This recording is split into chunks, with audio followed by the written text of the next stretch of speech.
We saw the champions, we saw the bands, we saw the cheerleaders, we saw the fans. They say on any given Saturday it's possible to win. So let's talk about the season from the start to the end. We saw the champions, we saw the bands, we saw the cheerleaders, we saw the fans. They say on any given Saturday it's possible to win. So let's talk about the season from the start to the end.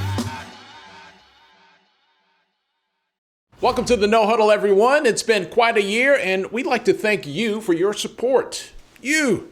2 games remaining and the SWAC Championship happening in just a couple of hours, and the winner between Southern and Alcorn State goes on to face North Carolina A&T in the Celebration Bowl. So, pretty much the same exact scenario as last year.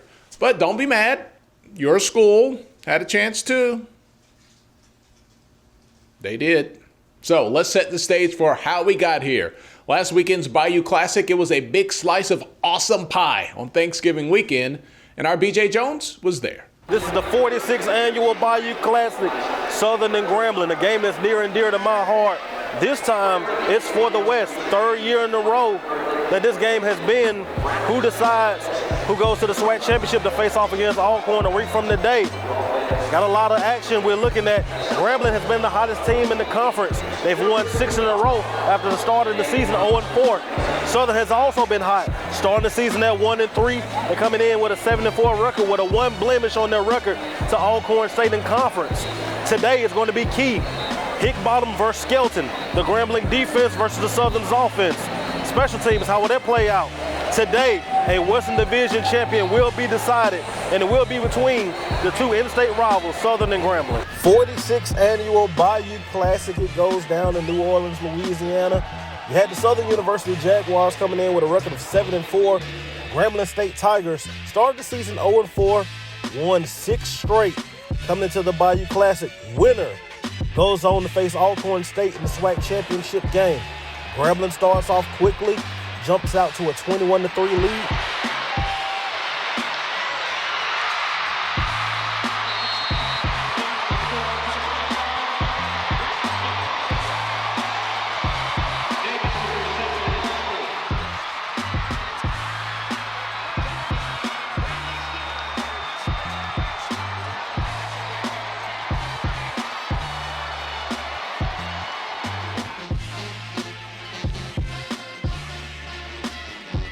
Southern comes chipping back.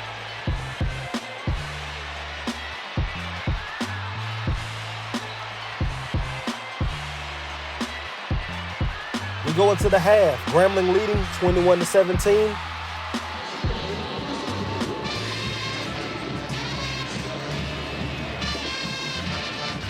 Second half, all Southern in the 3rd quarter. They go into the 4th quarter. They take the lead 28-24. Then Grambling comes back. It all comes back down to special teams at the end. The biggest impact on the game, 3 block kicks for Southern against Grambling, including the game winner.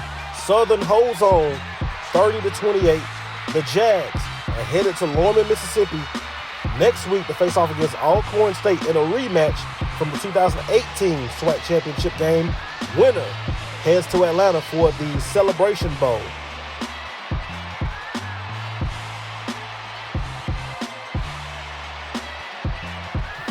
Loretta, when we were down, offense made a play. I thought the pass by completion by Hunter Register really gave us some momentum and woke us up.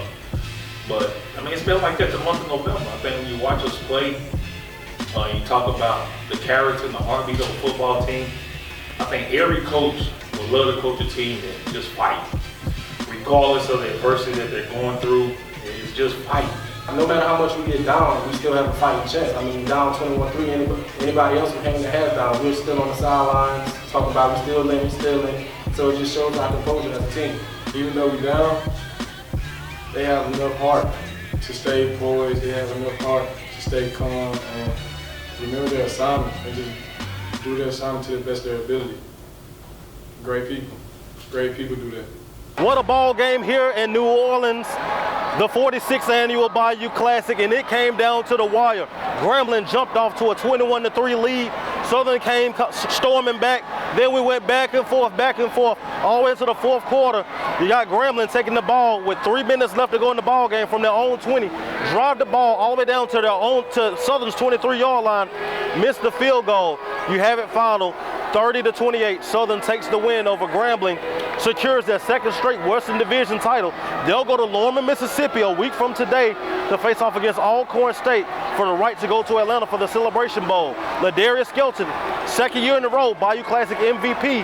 Coach Odoms, Coach Pete Richardson just hoisted the Bayou Classic trophy for the Jaguar faithful. Explosive game, exciting game, and we had you covered. All right, thank you, BJ. As the NFL season rolls on, I hear that the Buffalo Bills are doing pretty good this year. One of the players looking to make his mark is a former North Carolina A&T Aggie. That school keeps coming up, doesn't it? We'll revisit his training camp adventures when we return. You're watching the No Huddle.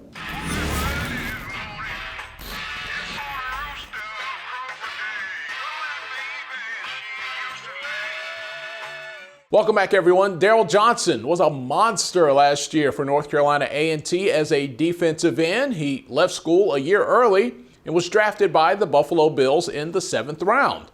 The rookie has picked up 6 tackles and a sack so far this year in spot duty, but this summer he showed the Bills he's willing to do whatever it takes. This is Darryl Johnson back in December 2018. Turned up on the field with his teammates after winning back-to-back Celebration Bowl titles. Man, it's amazing, man. You know, without these guys, man, it wouldn't be possible. You know, blessed, just blessed, man. Blessed to be here again. Since then, he's gone from 2018 MEAC Defensive Player of the Year to the 7th round pick of the Buffalo Bills. And 8 months after declaring early for the NFL draft, DJ is bigger, stronger, and hungrier than ever. First, when we was in warm-ups, I was telling everybody, I kept telling everybody, man, I'm out here, I'm in the league. Like, this is crazy, I'm out here in the league. They kept saying, yeah, I know. You know, just, man, it's so exciting. You know, that first snap on the field, I was so calm. And I was like, man, you know, I think I belong here. I got a lot stronger. You know, coming from 230 to about 260, man, it's amazing. You know, trying to get used to my body still. And also, I'm learning how to use my length a little bit more. My coach always get on me, man, use them long arms, man. God bless you with them long arms. So I'm trying to, you know, critique my long arm and you know, my power, my, you know, spin moves and things like that. Just trying to get better each and every day. In the NFL, your ability to fine-tune the details that will keep you on the field rests solely in the reps you get in practice. And for a 7th round pick on one of the top defenses in the league, every single rep counts. And Darryl Johnson made sure that nothing was going to stop him from getting any and every rep he possibly could. Go again, Darryl. Get some extra work. Go!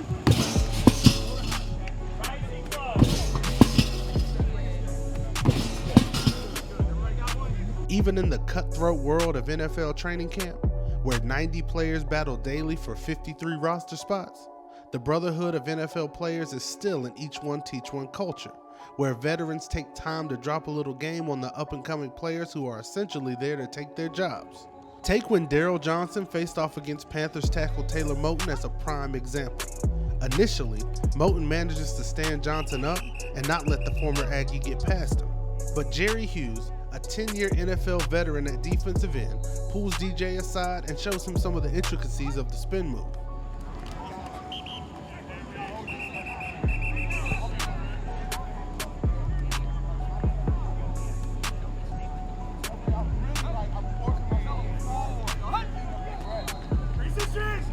On Johnson's next rep up to bat, he immediately applies the spin move, gets his pad level low, and motors past Moton.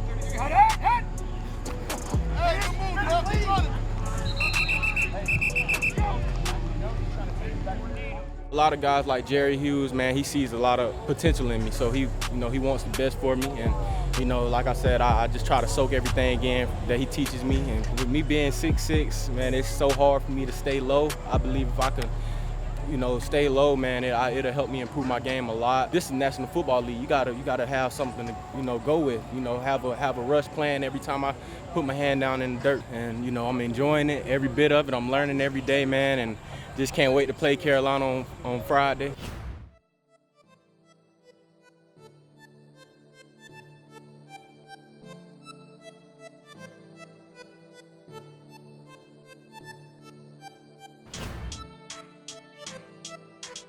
Coming off a breakout performance in the opening week of preseason and back in the same state where he played college ball, Daryl Johnson kept the heat on his name by recording another sack, this time adding a forced fumble to the stat line.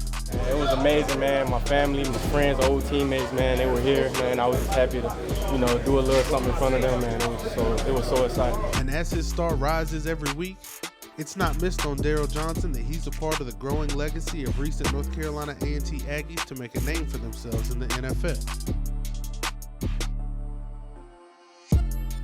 Man, those guys paved the way. Without those guys going before me, I don't think it would have been possible. I appreciate those guys, love those guys, man, to death. But it's amazing that Aggies doing their thing. So hopefully I can keep it going and do mine as well. And DJ's success in pursuit of making the Bills' 53-man roster is a testament that if you're sleeping on HBCU football, it's time for you to wake up. Thanks, Waleed. So the season is getting short, but there were a lot of fond memories made in 2019. So we decided that between now and the end of the year, we're going to relive our top 10 moments from this season. So let's start at number 10. We are talking comebacks. Don't call it a comeback.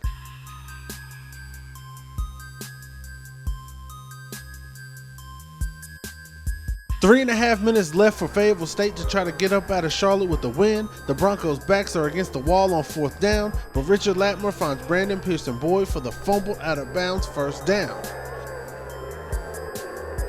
On the very next play, Latmer goes right back to Brandon Pearson-Boyd, who makes an amazing grab for the touchdown. And when you come at the Kings, you best not miss. Fayetteville State back up 35-34 with 2 minutes left to play. And my guy Saul Smith let me know he not the only playmaker out here from the Ville.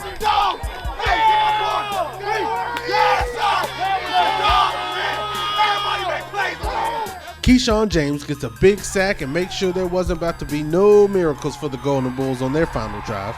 The Broncos sneak up out of Charlotte with the CI South crown still untarnished, but FSU knows the heat is on and the rest of the division is coming at their neck. Marquise Go Hard Gorham gets the jet sweep, makes a cut, and if you're beside him, you're really behind him. 39 yards, 6 points, Shaw up 9-21-12. Just under 8 minutes left in the game, Bowie looking to make a big play down the field, but Kevin Sherman reaches back and gets the nice pick. Shaw gets the ball back, and the Bears are closing in on that upset. 2:53 left on the clock. Bowie State needs to make a big play, and they did just that. Blake Dove puts the pause on the punt. Ricardo Smith dives on it in the end zone. The Shaw lead is cut down to 2, 21-19, and the reigning CIAA champs are back up in this thing. Shaw was feeling all the pressure on their next drive as Bowie State held them to a quick 3 and out. With only 35 seconds left to play, Shaw looks to punt it away once again, and once again Blake Dove gets his hands on the punt. Ricardo Smith catches it and returns it down to the Shaw 5-yard line.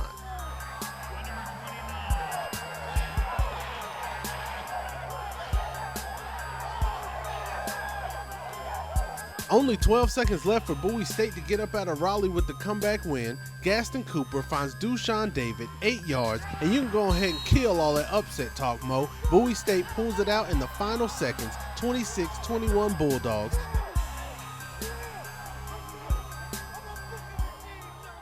Coming up next, we'll go from the past to the future. SWAC Championship is this afternoon. We'll take a quick look at that game when we come back. You're watching the No Huddle.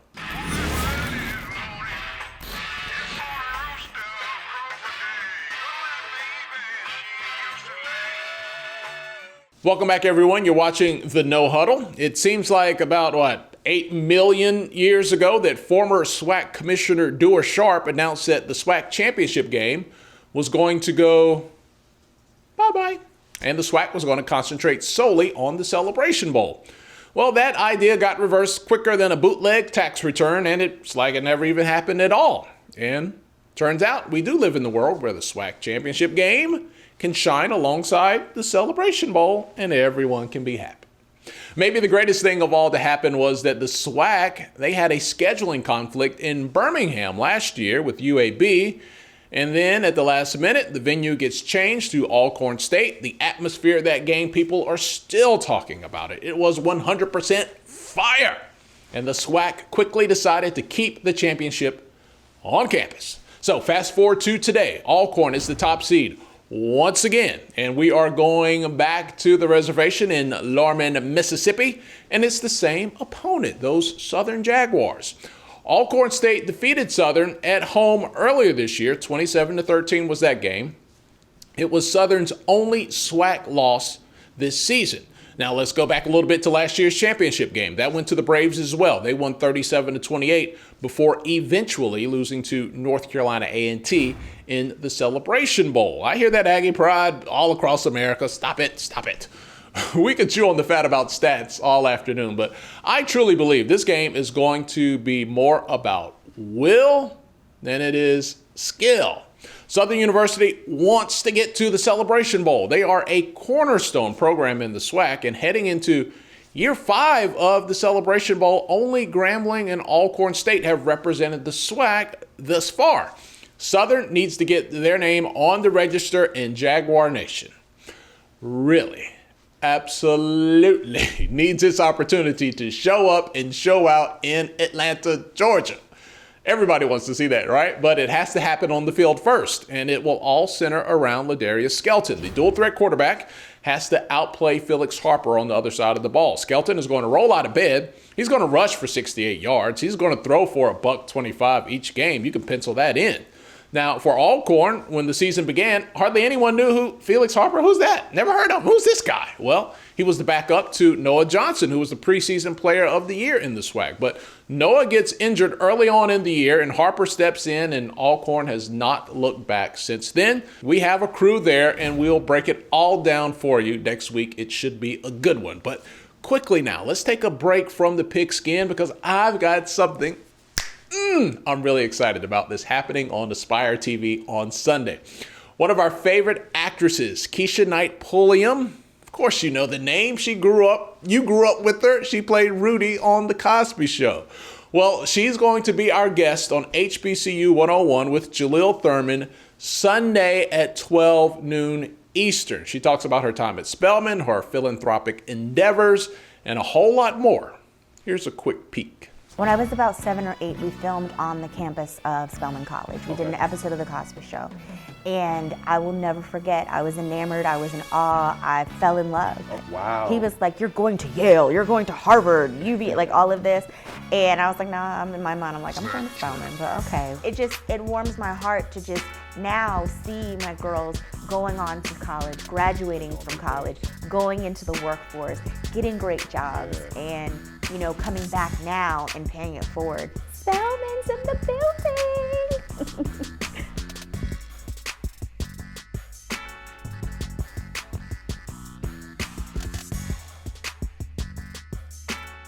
So you can catch Keshia this weekend. Super, uber, duper excited about that. Okay, back to sports. It's December. We have some of our biggest football games on deck. We've been talking about it all afternoon, but basketball season is getting pretty thick as well. And before you know it, instead of watching the No Huddle on Saturdays, it'll be the fast break. So let's hoop it up on the other side. We'll be right back.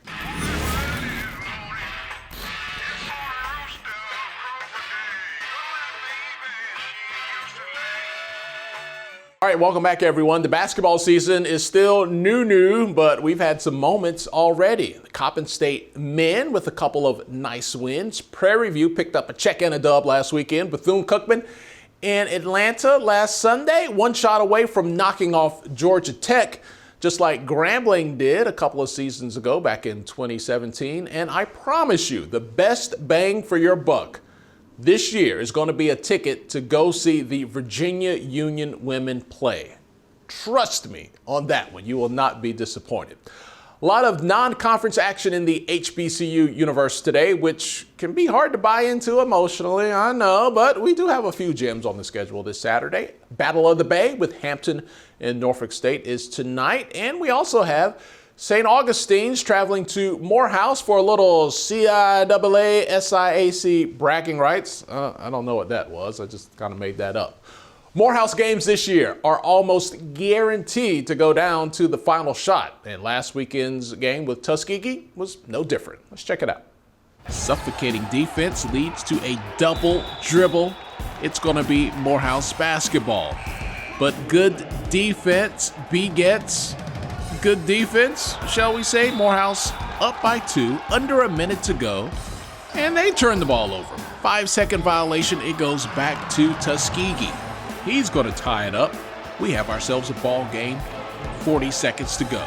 Devin Russell, give me that rebound. Puts it back up, and Morehouse retakes the lead. 20 seconds to go. Tuskegee, another chance. Defense causes a turnover. That's fumbling the bag. Had a good chance to maybe take the lead or tie it back up, but instead, Morehouse holds on for a tight 74-69 victory on Saturday over Tuskegee in Atlanta. Bowie State was on the road at Livingstone, and they were up 14 points. But if you know anything about playing at Livingstone, no lead is safe at all. Let's go behind the lens with Wally Pitt. It's going down to the wire in Salisbury, and the Blue Bears got the ball with a chance to win. Roger Ray gets trapped trying to drive the lane. He finds Martell Hanley on the wing, driving right, shoots the floater with the left, and it's all cash like a fistful of 20s. Blue Bears up 70-68 with 2.5 seconds left. Bowie with the inbound pass, Roger Ray looking like Odell Beckham. He goes up, makes the grab, and the game is over, right? No? A travel. Ray doesn't dribble it out, and he's called for a walk, giving Bowie another chance for a game winner. This one with 1.4 left to play. The ball is inbounded, but Jawan Smith slips. The ball goes out of bounds. The buzzer goes off, and Livingstone gets the no, wait. They say Roger Ray touched it before it went out of bounds. Now, Bowie gets another shot to inbound, but it's in front of the extra lit Blue Bear student section. They had the AD and the feds out there trying to keep the students back. Keys was jingling in old buddy's ear. One guy in the crowd had clearly gone live. The Bulldogs tossed the inbound heave that goes off the air vent on the ceiling, and LC gets the dub over Bowie 70-68. All right, boys and girls, that's it for the No Huddle, with a little side of the fast break thrown in there this week. Enjoy the SWAC Championship game today, and let's get ready for the Celebration Bowl. The Aggies are waiting. For the entire crew, I'm Tolly Carr. We'll see you guys next weekend.